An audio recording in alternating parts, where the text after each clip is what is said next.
Thank you. Thank you all for joining me today and for your interest in San Marcos water and politics, the price we paid. Ethics is part of accounting and finance curriculum, and my Cal State cost accounting students, some of which are here today, have an assignment to do, right? It's to write a report on a specific entity with a negative fiscal, compliance, or ethical issue that could be avoided with effective budgeting.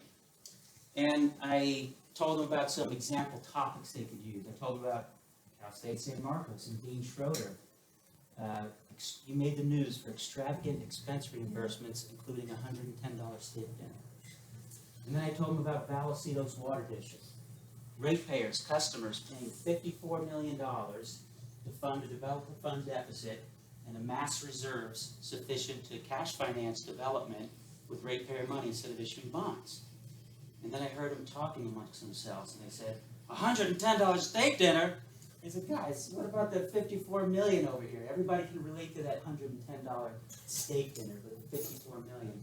I first blew the whistle on Vallecitos 1 year ago, right here in Political Economy Days, and people ask, why doesn't the media cover this? And, could you imagine the newsroom? All right, we got two hot scoops here. We got a $110 steak dinner, or we got ratepayers paying $54 million to fund a developer fund deficit and amass cash reserves sufficient to continue to cash finance development instead of issuing bonds. Well, I'll take the $110 steak dinner. Who knows what the heck I just said, right? So it's not just understanding it. It's also, you would be writing unfavorably about career politicians and a very well-funded, powerful, influential special interest group in the development community. So it would take confident understanding and rare courage for a journalist to accurately report what's going on here. So it's just not going to happen. So that's why I'm here, just to let people know what is actually happening at the Vallecitos Water District. So before I get into that, you guys all need an education in public utility money. Okay, so you ready for this? We're in a college campus, right? So a little bit of education here. Public utility money can be divided into two pots, so two controllable revenue sources. So you have ratepayer money and you have developer money, and I want you to think of this like two bank accounts. Okay, think of this like two bank accounts. And we're going to look at the balance at 2013, right? The beginning balance at 2013. In our ratepayer funds, our ratepayer money, we have $23.2 million back then, and a negative $3.7 million in developer money. And you might say, how can I have a negative in an account like this? Well, there was very few homes being built. It was a recession. And now we're going to look at what goes into these accounts and what comes out of these accounts. So under ratepayer money, when you pay your water and sewer bill, that's the revenue that goes into this account, and what comes out are the operating expenses. Paying for the water you get, operations and maintenance, salaries, asset replacement, replacing a truck, replacing field equipment, replacing existing infrastructure. On the developer side, the revenue that comes into there is something called capital facility fee revenue, or CAF fee revenue. And a developer comes in, builds 200 homes, right? What happens? You have a whole bunch more people moving in, and now you have a bigger demand for water and sewer facilities. And so the cost of those facilities are not supposed to be being paid for by ratepayers. They're supposed to be being paid for by developers. So you have to come up with a fee. You take, well, what are those costs? What are the costs of the bigger pipe, the bigger facilities? And then you divide them up by the number of homes you anticipate building, and that's your CAF fee. Okay, assessed per home. There's one for water, there's one for sewer. So we assess it. Anybody building a home has to pay for it. Boom, and it goes into this pot of money. What comes out are those construction costs that we talked about. Paying for the bigger pipes, paying for the bigger facilities, bigger treatment facilities. And if we debt finance them instead of paying for them, then the debt service is principal and interest. So that comes out of that fund too. Okay, so everybody good on to what goes into these pots of money, right? The ending balance, just as of September 30, 2019, in ratepayer money, we have $98.5 million accumulated in ratepayer money. No other water agency in San Diego County has accumulated near that much in ratepayer money. On the other side, we have a deficit of 13.7 million, and we don't have a recession now. You know, if you notice that we've had a lot of building going on lately, but we still have a deficit. So you can't have a negative in a bank account, right? So what's happening is the construction costs are being funded by ratepayers. It's a subsidy from ratepayers. So that's what's happening now. And what I want to do is I want to look at a timeline to emphasize this too. So what I'm looking at here is building permits issued by the city of San Marcos. I have a lot of my finance students here from Cal State San Marcos. They'll know what I mean when I say this is from the statistical section of the comprehensive annual financial report for the city of San Marcos. Okay. So anyway, those are the building permits, and it shows the relative activity in building. What I want to do is overlay the developer either surplus or deficit each year. So, and to show you, when there's building going on, when the economy's good, we have a surplus in that account. But then when building slows, when the economy slows, we have a deficit. So it starts out back when with a good surplus, but it's declining because the economy is going down, and we dip into negative territory. But in 2013, when it picks up, we're going to have a big surplus, right? No. What happened there? Right? That's where we're at today. And I want to spend a little bit of time saying where we're headed, because just 3 weeks ago, October 2nd, there was a very significant board action by the Vallecitos Water District Board to adopt fees, to adopt those cap fees, cap fee modification. To give you a little background, in 2015, there was a rate called the Sewer Density Impact Fee, and the Board of Directors voted to suspend it, to do away with it. And it's kind of like telling you, you don't have to pay your meter charge, your rent to serve charge. They took it away. But they minimized it by saying, well, the same year, we're going to finish our master plan. That's a study they do to set the cap fee. We're going to finish our master plan, and we'll make the sewer cap fee. You know, we look at the cost of all those construction costs, the bigger pipe for the bigger facilities, and we're going to divide it up by the homes. But for the sewer one, we'll increase it, so we'll absorb that rate that we took away. So no big deal, right? No big deal. They didn't adopt that fee until 3 weeks ago. For 4 years, they delayed that fee. And this year they started deliberating on that. So what I want to show you, now the board is a 5-member board, and they have committees. And they have like the standing committee, the finance committee, an engineering committee, policy and personnel committee, legal committee, and it's staffed by 2 members of the board. Each one of those committees is staffed by 2 members of the board, and they're supposed to rotate every year. So the board meetings are held in a room like this. It's televised. It's they have sometimes members of the public coming in. The finance committee meetings, the committee meetings are very informal. They're in a small conference room upstairs, and rarely is there public there. But it's audio recorded, so you get some good juicy stuff by listening to the audio. It's online. It's online. So their first meeting was February this year. This is a rate that was supposed to be done in 2015. So just this year, they're finally meeting to adjust this rate. They didn't make these rates public. They were proposed rates that were presented to the BIA and developers, and they weren't made public until 6 months, until August. Hal Martin is a board member and a finance committee member, and he made, it's online, you can hear his statements. He said, it's important to me to know what other agencies are charging. I want to be competitive. So his objective is to keep these rates as low as possible. There was no mention of the subsidy. There was no mention of paying back the deficit. Now, I did a Public Records Act request because I wanted to find out, well, what is this, what's behind these rates? And one of the things I got in my Public Records Act request was the actual spreadsheet where they calculate the rate. I'm very familiar with that spreadsheet because I created it. Okay, that's what I used to do. I used to calculate the rate, the consultant would review it, and it would go to the board, and it would be adopted. So I reviewed it and they modified it a little bit. They did a good job. And within 1 minute, I found a huge error. Now, this study was from 2014. It's old, right? It's from 2014. And in the study, they looked at the cost of the construction for those bigger pipes, for those bigger facilities, for more treatment from 2014 to 2035. That was the planning horizon, right? And they looked at, well, how many homes are we going to build from 2014 to 2035, right? You divide it up and at your rate. Well, it was in 2018 when they started actually doing a rate, and they're like, well, this is kind of silly because we're already past the planning horizon.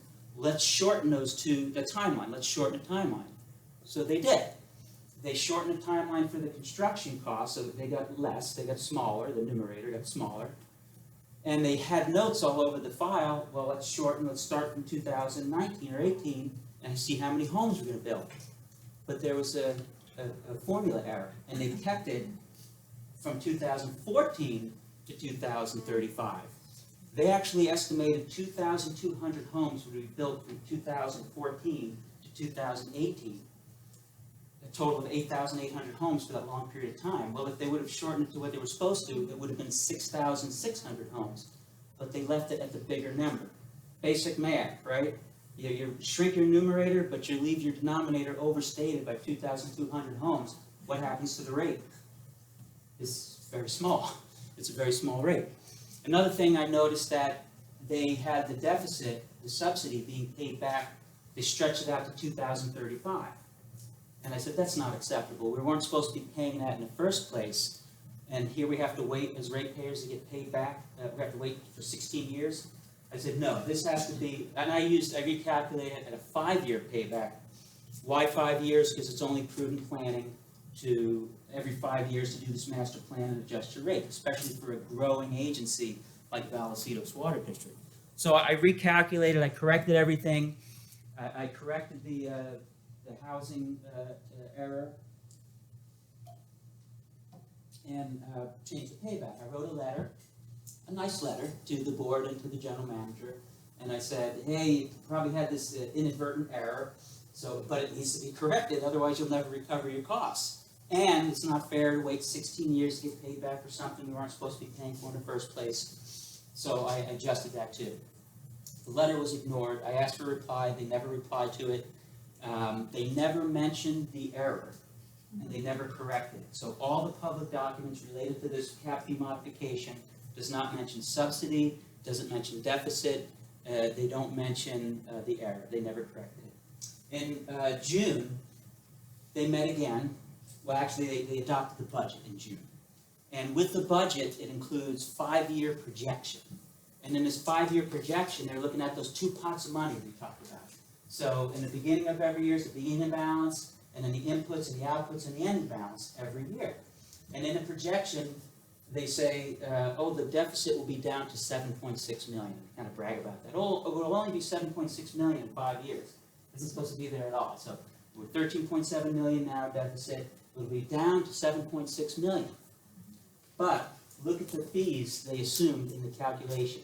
To calculate the capital facility fee revenue, that input into the developer money, they used, just keep a note, make a mental note of this, $10,000 for the water cap fee, $20,000 for the sewer cap fee, okay? So that's their assumption to generate that revenue that goes into the input for the developer money. In August 7th was supposed to be the date that they adopt the fees, finally after 4 years. But the BIA, Building Industry Association, asked for an extension, so they extended it to October 2nd. They are saving lots and lots of money by keeping on deferring this date that was supposed to be 2015. But notice, this is the first time these rates are made public, and they're 8% and 11% lower than when they started negotiating with developers privately. So they had 2 meetings in August. One was August 7th, was the actual board meeting, and then they scheduled what they called a workshop. So I was at the August 7th meeting. I provided public comment. I was arguing that, hey, it's supposed to be these amounts right here, and you didn't provide it. And then the BIA and developers gave public comment arguing that, oh, these rates are way too high. They should be much lower. So in June, I was at that meeting, but on the August 29th meeting, I was not there. The semester started, and I was teaching that night. And I had an FEC member. FEC is Friendship of Vallecitos Customers. We'll talk about that later. but actually a few FEC members were in the audience then. And I just asked this guy, I said, well, how did it go? And let me see if I can read this without my glasses. My students will laugh at me because I do this all the time, you know. So I asked him how, and he wrote to me, he said, the few comments from board members on the subject led me to believe that they do take a ratepayer fiduciary point of view and that they are seeking to arrive at a fair balance of cost obligation. Donna was at that meeting as well, and so she knows what's going on. But, so keep that in mind. And I wrote him back, I said, don't be fooled. I said, it's not what they say, it's what they do. And I'll make an editorial comment. It's all theater when you're at these board meetings, when there's public there. So what did they do on October 2nd? Did they take a fiduciary point of view? They dropped them way down, much lower. What they adopted was only 58% of the amount needed to recover the developer costs and to pay back ratepayers in a 5-year period. And the developer asked for an extension, and so they deferred the rate again. It won't be implemented until 2020. Now, with this, they had a staff report. And in the staff report, they say what the fiscal impact is. And they said that the determined cap fee should have no fiscal impact to ratepayers. And before I shot my mail and letter, I said, well, let me quantify what the actual fiscal impact is. And it's really easy to do, and I'm going to make accountants out of all of you. We're going to do this together, okay? Let's look at that 5-year projection. And that 5-year projection, remember they used the 10,000 and 20,000 to calculate that green line. That green line is the cap fee revenue. Remember that input to the rate, to the developer money, that input to the developer money. The red area is a development subsidy paid for by ratepayers, and that's cumulative. That's like the ending balance in that deficit, right? The green line is year to year. So they're saying, well, you know, it's going to reduce the deficit to 7.6 million. Well, now they know what the actual rate is. When you substitute what they assume for the rate with the actual rate, it drops that green line down about 3 million every year. And now instead of having a 7.6 million deficit, in 5 years the deficit is 21.4 million. That's a subsidy paid for by ratepayers. And that's an increase from 13.7 million to 21.4 million. So now, not only are you not getting paid back as a ratepayer, but you're paying another 7.7 million to subsidize development. It gets worse. At the end of this 5-year projection, the last 2 years, they tacked on 28 million in debt proceeds. They're not going to issue debt. There's no intention to issue debt. They just did that so it didn't look so bad. When you take off that debt, now you're looking at a $49.4 million deficit. That's 35 million more paid for by ratepayers, but yet the Vallecitos Water District told you there is no impact to ratepayers. Okay, so my students are here, and you know how much I harp on ethics. I don't ever want to hear a student of mine making such an ethical departure here. Okay, so, and you should be skeptical, right? You should be saying, Staglione, how do you know they're not going to issue debt? You don't work there anymore. How do you know they're not going to issue debt? Well, I'll tell you how I know they're not going to issue debt. They tacked on 28 million of debt proceeds on this projection, and they don't have a provision to pay it back. Okay, debt proceeds are very common for a public utility, especially in a growing agency like Vallecitos is. And again, my finance students know this term called intergenerational equity. And some of my cost accounting students know it well. And it means that why would you burden your current generation of ratepayers when you're building infrastructure that's going to last 50, 70 years? If you issue debt instead, you stretch out that burden to future generations that benefit from it. So it's a very common thing. I issue debt a lot, but I always had a provision to pay it back in my projection, obviously. This is a little technical. You guys are doing pretty good with the technical stuff already. Well, I know you guys are. But when you issue that question? Yeah, so could we go back just one slide? Sure. You mentioned the projected, basically the issuing. Subsidy? So basically what this is saying is based on this new projection, they're quote unquote estimating that 25 million will be from bond money 25 million will be subsidized from ratepayers, but all evidence suggests it's actually 50 million from ratepayers. Yeah, this is adding back that 28 million. They're not gonna, this is taking it out of the projection, because they're not gonna issue the bonds. Right. Yeah. So if there's no true bond money, Correct. then that we're going from 13.7 to 50 million? In 5 years, yes. Okay, thank you. Yeah. Thank you for that. Oh, no worries. So, reimbursement resolution. Now, here's how debt works in public entities. It's tax exempt issuance. And it's not like they borrow 28 million. Oh, great, we got 28 million more. We just wiped out our deficit. No, you don't get the money. It goes from the underwriter to the trustee, and it stays with the trustee. And then from the point that you issue the debt, that you pull the trigger on debt, then you start incurring construction costs going forward, and then you can get reimbursed from the trustee. So it doesn't eliminate your deficit, but it keeps it from getting worse. But if you adopt these things called inducement or reimbursement resolutions, and it's just prudent to do, every agency that issues debt does it at the time of budget, when they identify the projects they're going to build. And so they'll adopt these reimbursement resolutions, and what it allows you to do, okay, now when you pull the trigger on debt, you can go back to the date of the adoption of these resolutions and say, oh, I incurred $2 million in construction costs. Boom, you grab that right from the trustee right away, and then you do offset your deficit. Now, they haven't adopted inducement resolution. When I was there, I was adopting with every budget. And I told them that. I said, you didn't adopt your inducement, your reimbursement resolutions. And they, of course, they ignored me. They still haven't adopted reimbursement resolutions. And what that means is over that period of time, they're losing an opportunity to get that cash infusion that they need so bad with this deficit growing so much. Another thing, and I'm talking to my finance students over here. Who else is here from my finance class? Oh, you have Elizabeth. Anyway, so what do you do before you issue bonds? You want to get your credit worthiness up, right? You want your credit worthiness to look good. So you're very careful with your financial planning.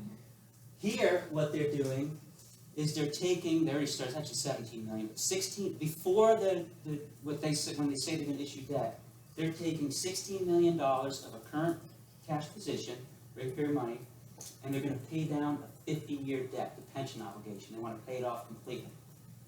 For my students, you're laughing already. You take 16 million out of current assets. How much do your current liabilities decrease?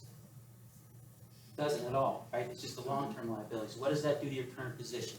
What does that do to your current ratio? What does that do to your days in cash, right? And I won't go over what that is. Days of operations in cash. It really hinders your ability. It certainly reduces the capacity of debt that you can borrow, but it really hinders your ability to issue bonds. How else do I know they're not going to issue bonds? They said they're not going to at one of these committee meetings, right, where the public isn't there. And so I want to give you some quotes from this committee meeting. And by the way, it's I shouldn't say it's funny, but after my letters, they realized that I was listening to the audio online. And then around May or June or so, when you listen to the audio, it's very much more subdued. I'm like, darn it, I shouldn't have said anything. I've listened to some juicy stuff over here.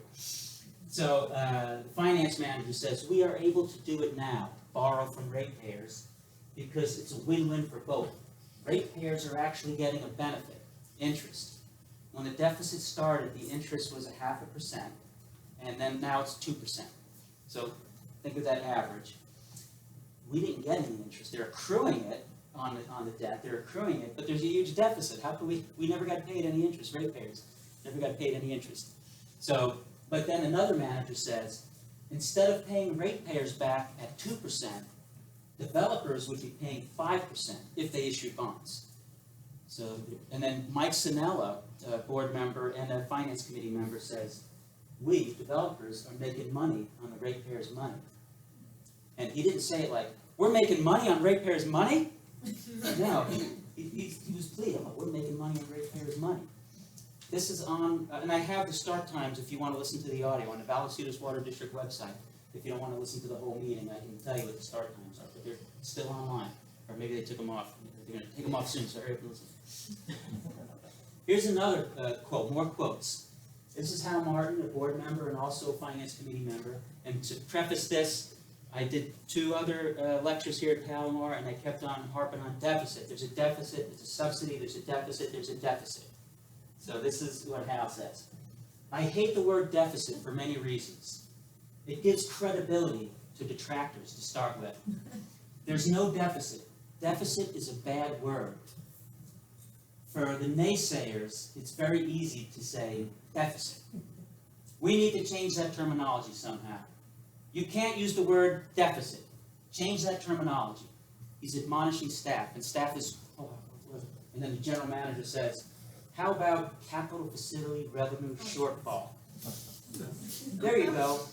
Just like, he was proud of the staff, just like that, they got rid of a $14 million deficit. From that point on, first of all, the revenue shortfall, we should know, is not a deficit, right? Revenue shortfall is over a period of time. What did you anticipate the revenue would get, and what did you actually get? That's the shortfall. It can cause a deficit. The deficit is at a point in time a negative balance, right? But anyway, from then on, they never used the word deficit in any public documentations related to the cap fee adjustment. It was always revenue shortfall. Anyway. So how is the developer deficit being funded? You already know how it's being funded, right? But I want to give you perspective. We're going to look at our neighbors. So these are water agencies whose boundaries are contiguous to Vallecitos' service boundaries. They touch us, our closest neighbors. These are numbers from their most recently audited financial statements. So these are what these agencies have accumulated in ratepayer money, and this is what Vallecitos, as of September 30, accumulated. There is no other water agency that has accumulated that much money from ratepayer money. And how do they accumulate so much money? Let's look at the average annual increase to rates.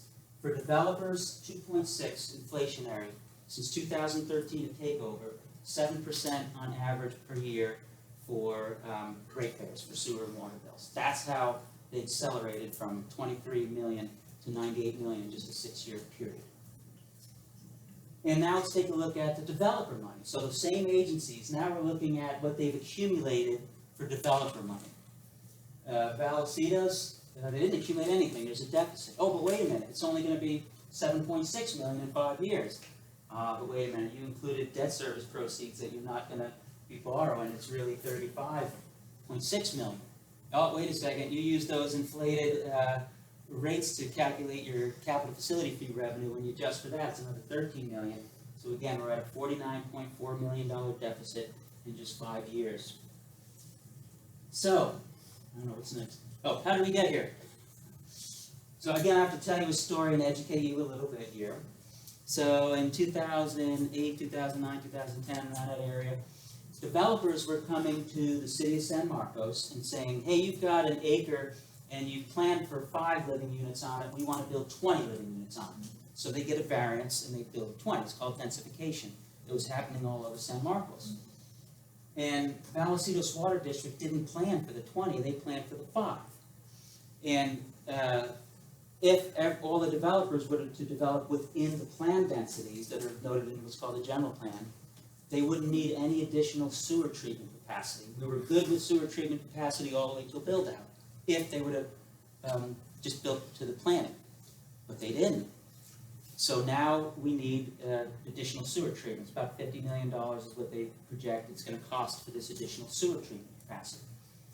We couldn't change the cap fee, right? The cap fee, there's this long study, big study have to do to change the cap fee. So instead we hired Black & Veatch, a very reputable firm. They did a nexus study for just this impact, and they came up with something called the sewer density impact fee. And my students need to study this because I'm going to test you on it. No, I'm just and so they did this fee. At the time, the BIA rep, the Building Industry Association rep, he studied the fee. He said, this makes sense. This is good because you're only going to assess it on the 15, not the whole 20. You're only assessing this fee on those developers that are driving the need for this additional cost. He said, this is fair. That BIA rep was gone. He was gone. The developers did not want to pay the sewer density impact fee. They put a slate of candidates together that unseated the incumbents. And I had questions, comments from my last lecture to say, wait a minute, don't they have to be voted in? How can a developer just put somebody in there? Don't they have to be voted in? And, I don't know how much I want to go into this one, but anyway, so the developers have money, have a lot of money, and there is no, I guess I'll say it, I try not to say too many editorial things, but there's no law against lying on your campaign documents. And I had concerned board members at the time come to me and say, look at this document, there was about 20 items on this thing, about 20 items. And he was very concerned about it, and I studied it and said, well, they're all lies, none of them are true. Especially a graph they put, here's what your rate increases have been. By the way, my rate increase, I have my backup for it. That the rate increases you saw are real. And it said source, Vallecitos Water District website. And I looked at it and said, no, that's like more than twice of what the rate increases actually were. So, but anyway, where does their money come from? Obviously, the developers. But when you look at the campaign disclosure documents, you'll see some developer names, but then you see these other organizations. And it's known as dark money. And I'll give you Scaglione's definition of dark money. It's not the Webster's definition, but special interest-funded organizations with politically appeasing names. The names show up on campaign contribution disclosures, not the special interests providing the financial support. So on the San Diego County Register of Voters website, you can go to any candidate and look at their disclosure forms for contributions. Up to, I can't remember, it's 4, 5, 6 years. But then beyond that, you have to do a Public Records Act request. And I did. I did a Public Records Act request, and all the way to 2012. The first one's from 2012. And I see this name of this organization contributing $30,000 to Hal Martin. And ironically, it's called North County Taxpayers for Responsible Government. And then I see Mike Sinella, Deputy Sheriff's Association of San Diego County, Political Action Committee, California Taxpayers for Public. So I had to do additional Public Records Act requests to see, well, who's contributing to these organizations. They don't show up on the campaign disclosures. Sure enough, who do you think is contributing to North County Taxpayers for Responsible Government? All developers, NBIA, all developers. Deputy Sheriff's Association. Oh, that must be the Deputy Sheriff's Union or something. Nope, all developers. California Taxpayer Coalition, all developers. So it's not only this money, but other money directly coming from the BIA and developers. And when you think about it, we're not LA. We're a relatively small community, and this is a lot of money for just a local election. So anyway, that's how they get elected. I just wanted to show this one too. This is during his unsuccessful bid for city council. Law enforcement's choice. No. If you went up to a deputy sheriff and said, you supported Mike Sinella, they'd say, who? Developer's choice. Okay. So here was the political shift. So now they're in office. 2013. I remember this like it was yesterday. At this point, there was a majority of developer-backed. It was 3-2. It was a 3-2 board. And every board meeting, it was a service. Every board meeting was a service. There were developers in there and this particular meeting, they were asking to move the due date of the time they pay the cap fees. They used to pay at inception of the project when it began, and they were asking to pay for it when the project is over instead, so they didn't have to wait to get their money back. And Jim Podol, wonderful guy, Jim Podol at the time, he said in frustration, he said, the district's interest has to do with providing basic services, sewer and water at the best price. That's all it is. It has nothing to do with helping out developers. Well, Hal Martin disagreed. He retorts and says, I look at the bigger picture. Economic stimulus. Smaller governmental agencies make that happen. Would the economy have grown without the brakes given to developers? Did we pay more for water to stimulate the economy, or did we just bolster developer profit margins? The very first meeting after this board majority was seated, the very first meeting, January 2nd, 2013, a developer came in and asked for an accommodation.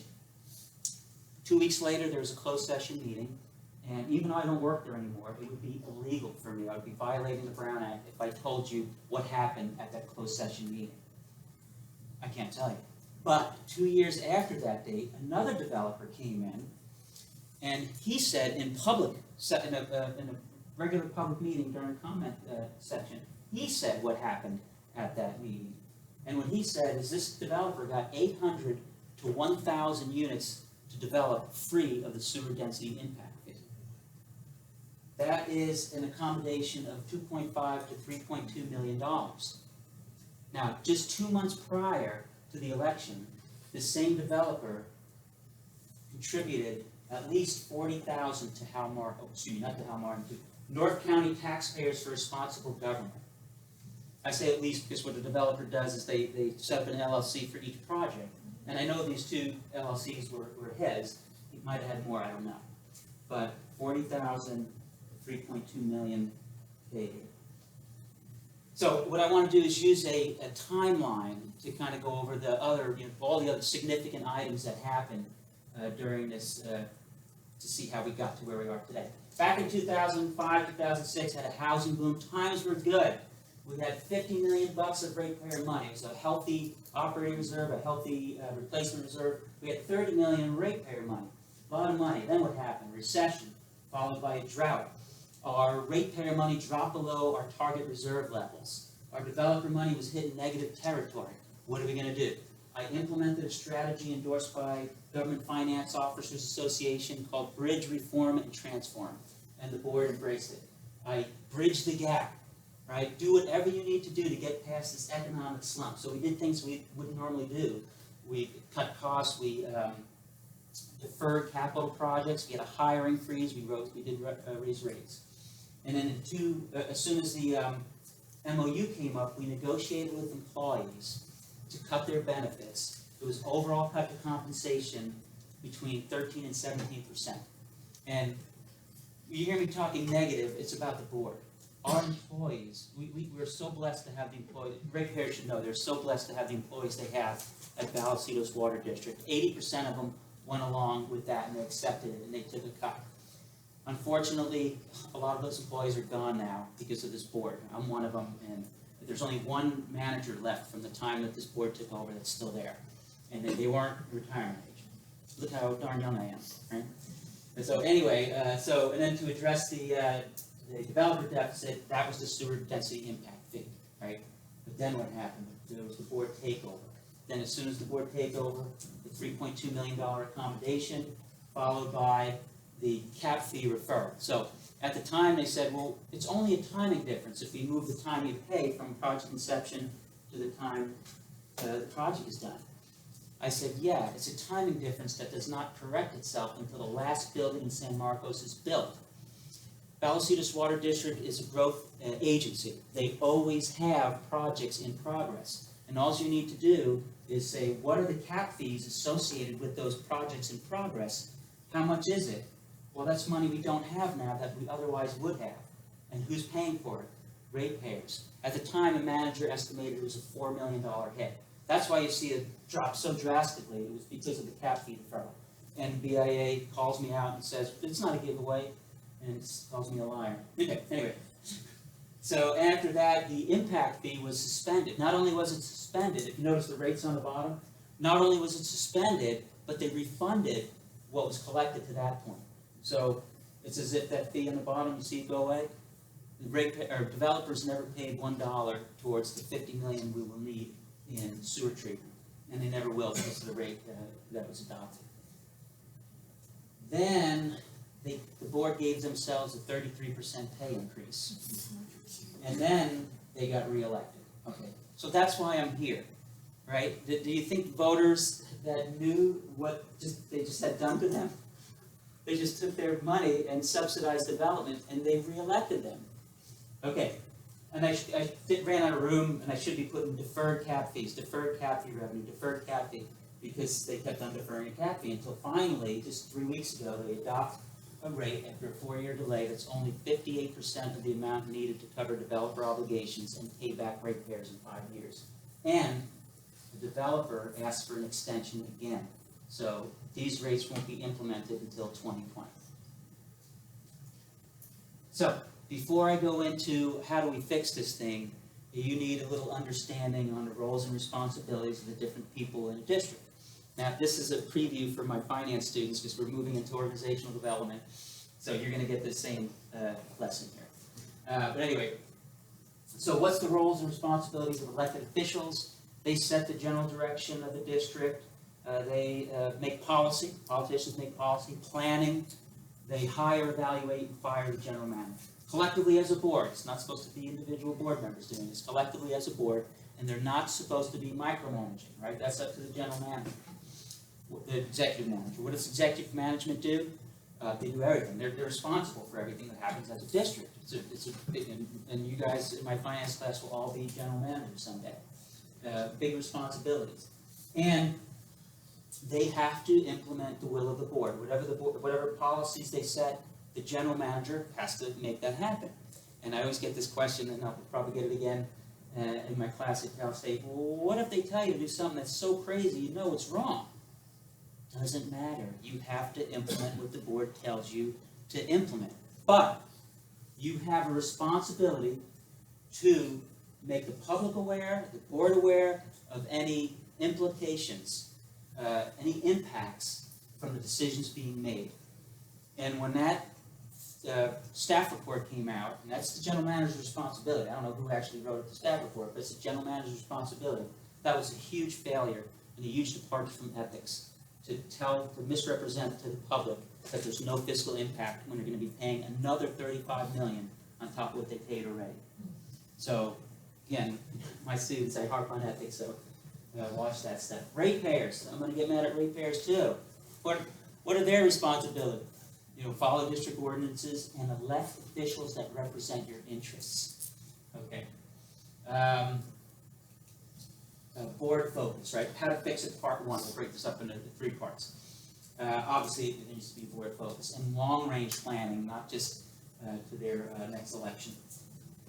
This is a slide, and you'll see this too in my finance class, from California Special District Association. Board members go and get educated here, but just again to emphasize, primary focus needs to be ratepayers and focus on long-range strategic planning. So, I presented this a year ago, the first time I presented it at here, and I put up a list of things how to fix it. It's actually pretty simple, how to fix it.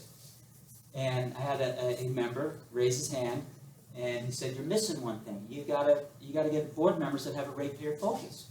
And I didn't respond because everything I'm telling you on this slide, and back then, every presentation I do, it's factual. It's either from an audited financial statement, it's from their minutes to meetings, from their audio from their meetings. Everything is very fact. I didn't have anything to back that up. I knew that they didn't have a ratepayer focus, but I didn't have evidential support, right?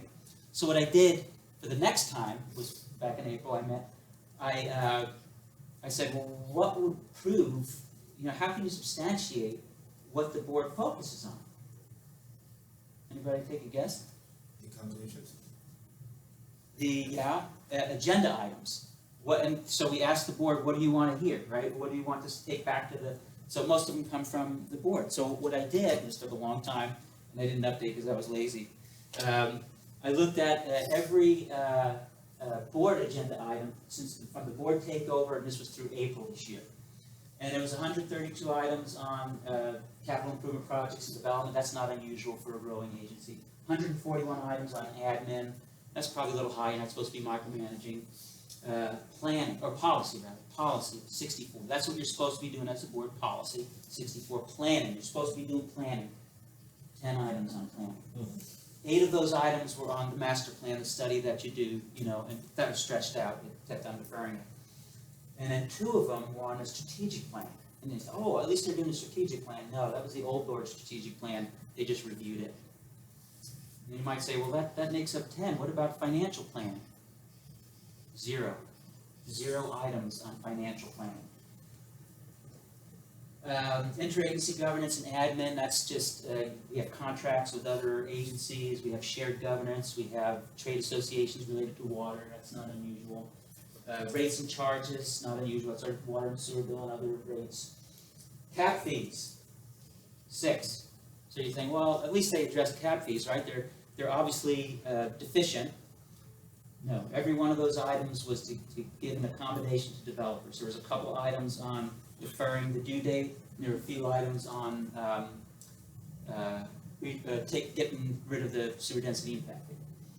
Now, since then, we had 3 other items, and they did, propose rates that were higher, but every time they presented them to the public, they kept getting lower and lower and lower. Every one was an accommodation. Now, the big thing, for ratepayers particularly, is this $14 million that we paid, the subsidy. How many items do you think addressed the deficit? 0. No items on the deficit. So now I can say, I have the support to say there is no ratepayer focus on the Vallecitos Water District Board. Where's their focus?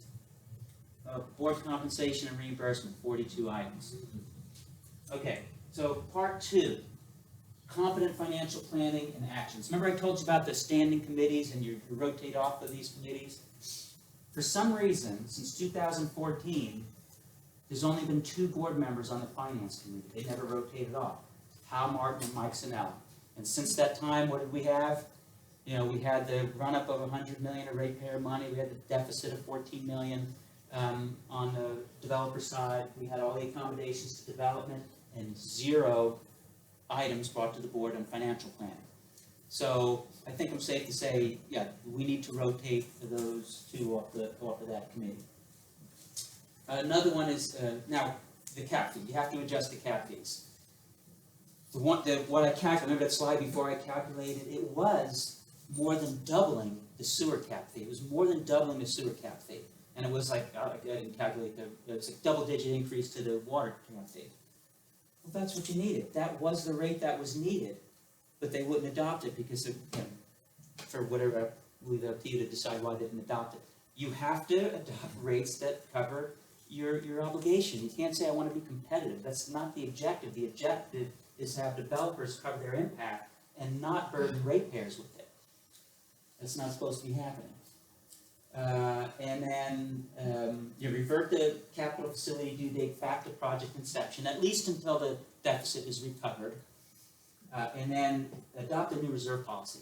The reserve policy they have is horrible. It's a horrible, I don't know who wrote it. Oh, wait a minute, I wrote it. I wrote it back in 2008, but it was a good reserve policy back then. It got us out of the recession, and we actually got an upgrade from the credit rating agencies.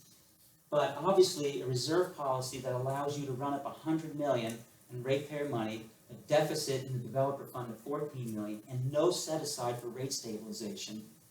You got it. And I told them that, and I was working on that before I left, and I said, you have to make sure they won't change the reserve policy. Long-range financial planning, but more importantly, long-range financial planning with the objective of ratepayer equity. Ratepayer equity. Now, they do planning, right? That 5-year projection in the budget. And the credit community, investors, don't look at those 2 separate pots of money. They look at it together. And that's what this graph does. It puts the money together. My finance class, pay particular attention here. When you get to be GMs, make sure your finance people aren't presenting you with a plan to burn up 80% of your reserves in 5 years. That's exactly what Vallecitos is doing. After you correct it for the bonds they're not going to borrow that they're issuing, and for the overstated cap fee rates. After you adjust it, they are literally burning through 80% of their reserves. If you look at this picture, in 6-7 years, we won't have any money left. It gets worse. There's a 4% assumption that every year they're going to raise water and sewer rates 4%. But 2020 is an election year for both Hal Martin and Mike Sinella, and you can hear them in the committee meetings. Okay, maybe no rate increase this year, or maybe we'll even reduce the rates, or a very small rate increase. Now, think about that. If they do that just to get elected again, and there's 20,000 voters in each of their divisions, so if they get an impressive flyer, like, whoa, they kept the rates down, they're going to vote for them again. Okay, but what's that going to do to this line? I didn't calculate it, but this line is going to shift down, and it's going to get to 0 even quicker, unless they're not going to go to the developers and say, we need money because we're running out of money. No, they're going to go to the ratepayers, and then you're going to, in a non-election year, boom, your rates are going to go through the roof. And then what if they decide, oh, it's getting close to, when we would have pulled the trigger on debt, Scaglione was right, we should have borrowed money. Then they're gonna go to the rating agencies. What's the best time to borrow money? What do they always say? The best time to borrow money is when you don't need it. Now they're going to issue bonds and they really need them. And any finance analyst from the rating agencies are going to come in and say, what the heck is going on over here? They're not going to get a very favorable rating if they do pull a trigger on debt, or they might not be able to borrow at all. So I don't need to make light of this. This is very, very serious what's going on at our water district, and the media's not covering it, and people just need to know what's going on. Oh, and I beat this to death. The other things you have to do, the objectives of issuing bonds, maximize debt proceeds, issue it now. I was there in 2017, that's what I did. I led the team in the bond issuance, and I got the rug pulled out from under me. I'm like, why isn't anybody, I told that person to get me that projection to start, and so they just wouldn't do it. And it's so odd. The old board, I would say, we need to issue bonds. They'd ask questions, they get a comfort level, and they'd say they'd issue bonds. But this board, I couldn't even get the reimbursement resolutions adopted. So, and so everything I tried, that's why I left. And the other staff here, I just went over. Okay, so, and I always get the question, well, what if they don't do all that stuff they need to do? Then comes advocacy. And like I mentioned, I think I mentioned it a little bit before, we now have an organization called Friendship of Vallecitos Customers, friendshipvallecitoswater.org. Please go online and join. We have quite a few FEC members here today, but please go online and join. Now, the important thing about joining is, it's funny, I had one potential member at the board meeting I went to on August 7th. I said, well, join FEC. Oh, I'm on so many other committees, I don't want to. I said, you don't have to do anything. You just need to join. You'll get action alerts and things that would be nice if you did, but you don't have to join. What it is lending a name. That board thinks that it's only me, right? So every letter I write, I've written 2 letters and another, like 3 letters basically. And I always ask for a response, and they ignore me. I'm a ratepayer, and how respectful is that, right? Because they just think it's me, so we won't worry about it. And people are afraid. People literally told me they were afraid to join because of political vindictiveness. They were afraid to lend their name to opposed developers and these career politicians. So I say on the website, I'm not going to release names until I have 100 names. So that way, it's less likely that they'll pick through 100 names and say, okay, who are we going to get at now? So please do that. Attend board meetings, even if there isn't an agenda item related to tap fees.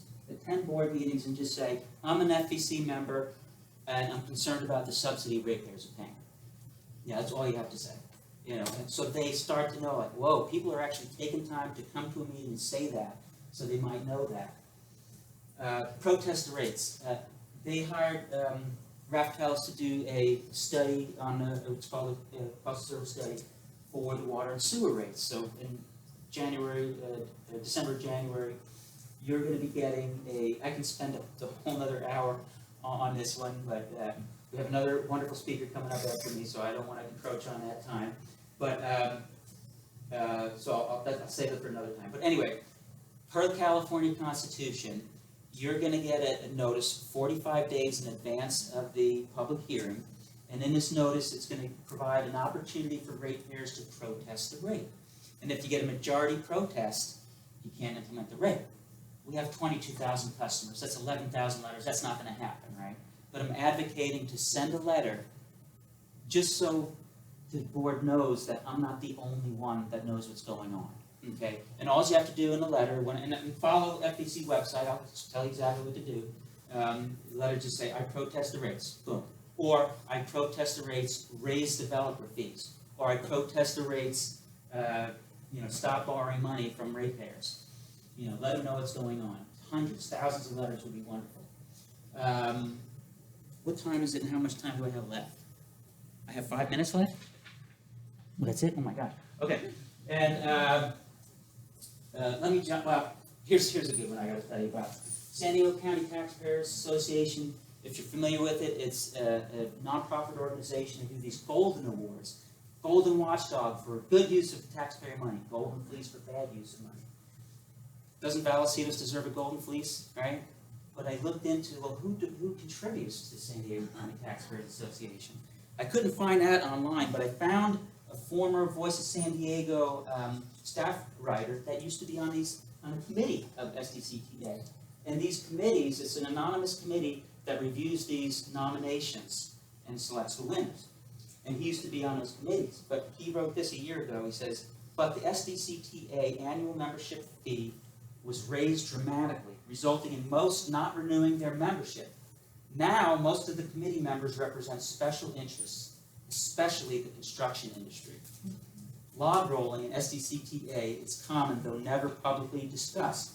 I'll support your subsidy if you support my subsidy. That just took the wind out of my sails. We have 30 minutes left. It's at 2:10. Oh, 30 minutes left? Oh, let me back up and go much slower. No. Thank you. Give me a warning. Yes, if I'll give you 5 or something. Thank you. Okay. So anyway, I'm still going to do it, and you should too, and follow the FEC website. I'm still going to nominate them. The nominations you do in February, I don't think they have it on their website yet, the forms, but they need to be nominated for a Golden Fleece Award.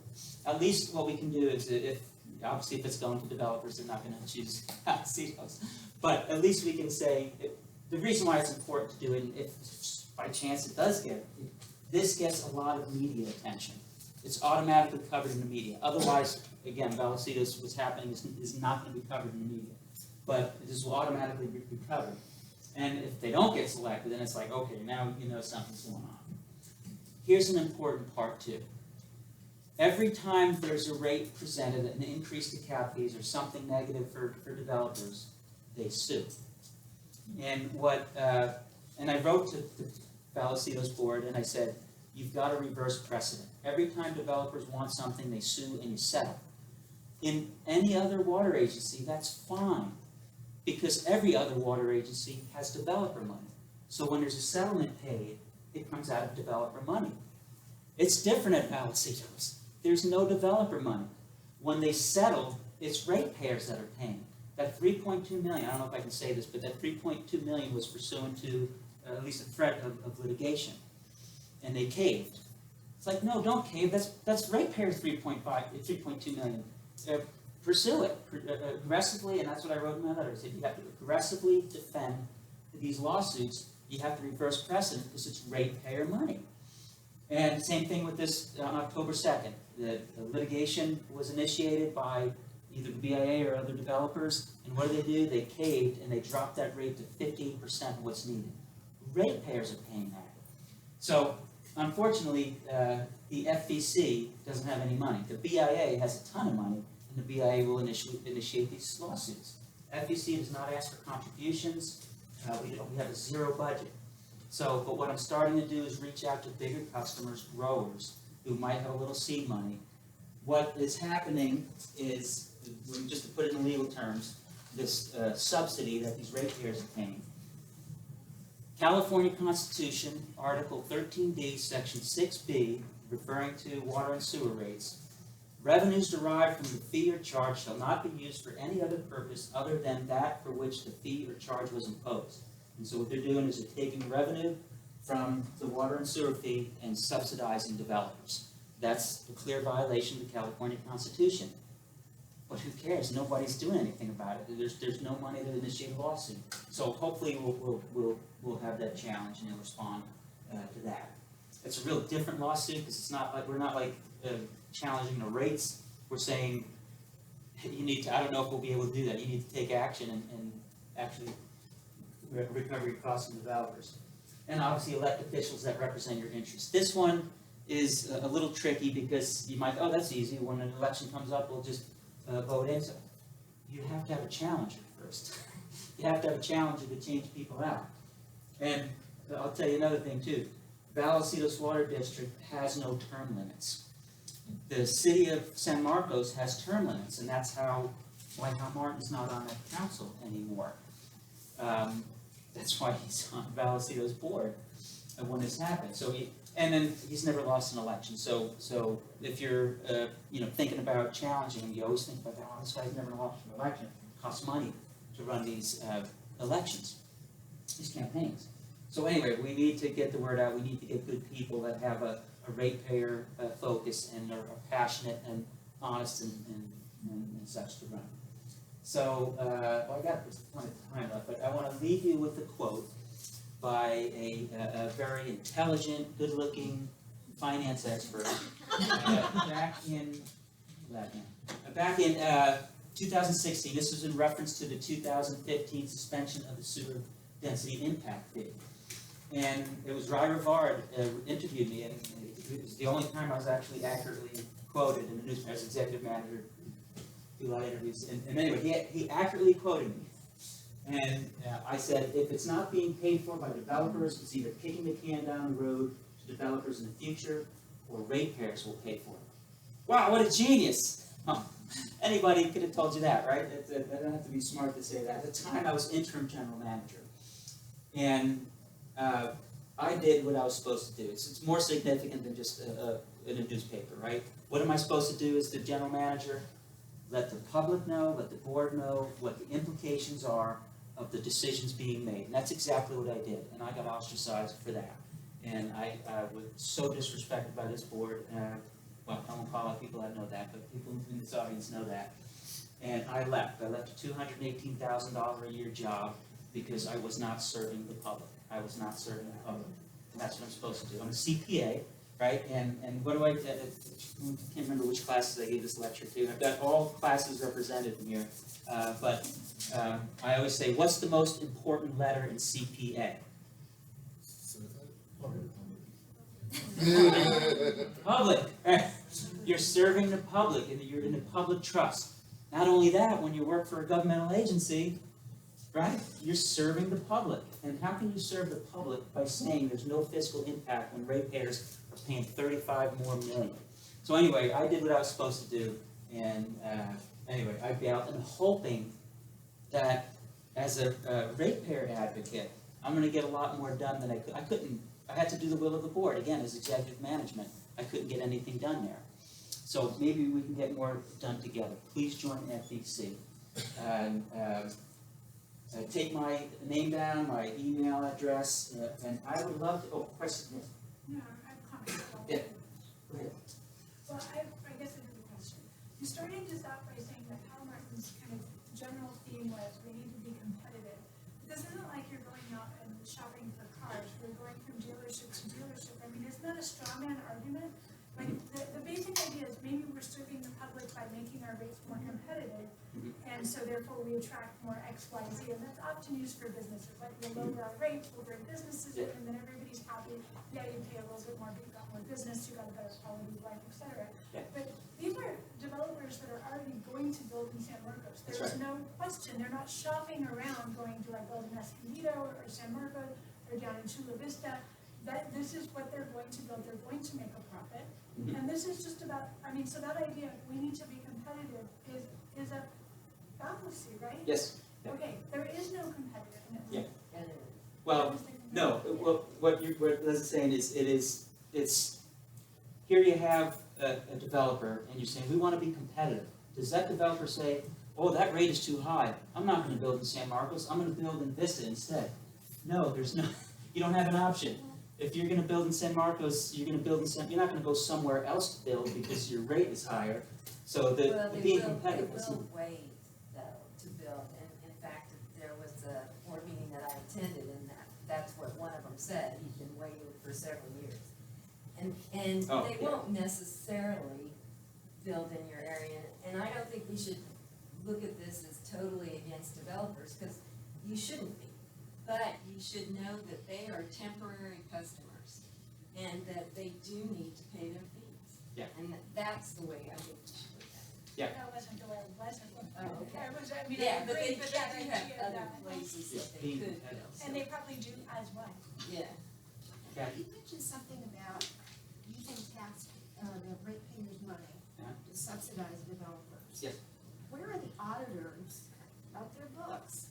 The auditors don't I mean, care. I guess I'm just really concerned. Are they not treating this up, or is it just Yeah. What the ignoring auditors. it, or just? They only have financial statement auditors come to give them opinion, and what they're concerned about is, are you fairly representing the results of operations and financial position of the district.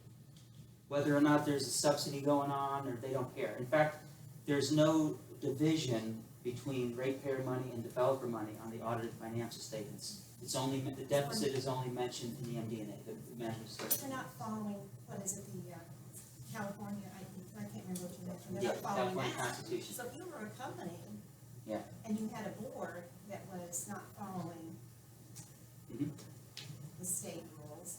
Now, financial auditors don't care. I'm a Go little ahead. bit surprised. I'll give you an example, City of Bell. And everybody Oh, says, yeah. everybody says, where's the auditors? Yeah, where are the auditors? But they actually reported appropriately that, yes, the general manager's salary was $650,000. That's all the auditors need to do. That's Mike? Is there a danger in the future, if the rates do get increased to where they need to be, that the developers are gonna say, well, now I'm paying for the rates that you should have charged last year or 5 years ago, developer, so you're not charging me a fair rate, you're charging me extra money. No, And they exactly. could file a Prop I 218 think so. lawsuit and say, you're charging me too much because you should have been collecting that in the past, That's a good observation, and that's what's happening. That's why you have to do it now, before it gets for kicking reported. the can down the road. And that's the argument they'll make. But the argument, and again, ratepayers don't have the money and the means to sue, developers will sue. And there'll be this balance. Well, here's Prop 218, and here's the Mitigation Fee Act. Mitigation Fee Act is for your developers, and Prop 218 is for your ratepayers. Well, do I violate this one or violate this one? Who has more money? Who's suing? You know, that's going to be the, yeah. So that's the unfortunate thing. So yes, Tim. Earlier you mentioned at the board meeting, there's this theater going on. Yeah. A show. Mhm. And for most people that would go to that board meeting, they're not savvy enough, us regular ratepayers are not savvy enough to figure out the theater of the show. Yeah. It's like when you go, when you go to a movie, sometimes you can't figure out what's real and what's not real. Yeah.